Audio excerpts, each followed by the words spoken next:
बरं, वाढवण बंदर नक्की कोणासाठी करताय? काय विकास होणार आहे? कोणाचा विकास होणार आहे? इथे हे माझ्या समोर बसलेले आहेत, त्यांच्यापैकी किती जणांना रोजगार मिळणार आहे?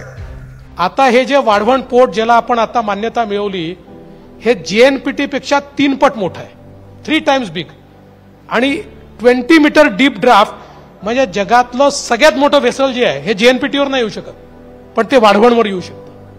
त्यामुळे आपण एक प्रकारे मॅरीटाईम शक्तीमध्ये, पोर्ट्समध्ये आपण ग्लोबल प्लेयर होणार आहोत. आणि आज आपण बघितलं असेल त्यांचाच विकास होतो ज्यांच्याकडे पोर्ट कनेक्टिव्हिटी आहे. त्यामुळे पुढच्या 30 वर्षाचा महाराष्ट्राचा जो काही वाटचाल, जी काही विकास आहे, हे वाढवण बंदरामुळे होणार आहे. आणि याची सुरुवात 2018 साली मी केली होती. आणि त्यावेळी 20 वर्षापूर्वी वाढवण बंदराचं काम बंद पडलं होतं, कारण डहाणू नॅचरल एरियातनं तो जातो. डहाणू अथॉरिटी तयार झाली होती, त्याच्यावर आपण पूर्ण सील केलं होतं. मी म्हटलं आपण डहाणू नॅचरल अथॉरिटी सोडून हे करू शकतो का? Can we do it? आणि तसा आम्ही प्रयत्न सुरू केला.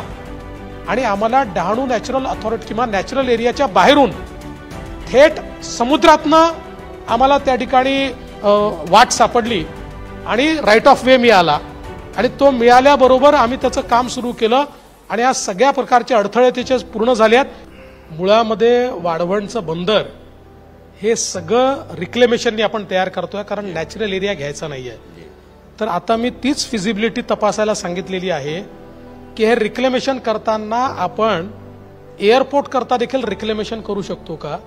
कारण इतका मोठा एरिया रिक्लेम होणार आहे, त्याला मान्यता आपल्याला मिळाली आहे की 3rd एअरपोर्ट फॉर मुंबई हे आपल्याला त्या वाढवण बंदरापाशी करता येईल.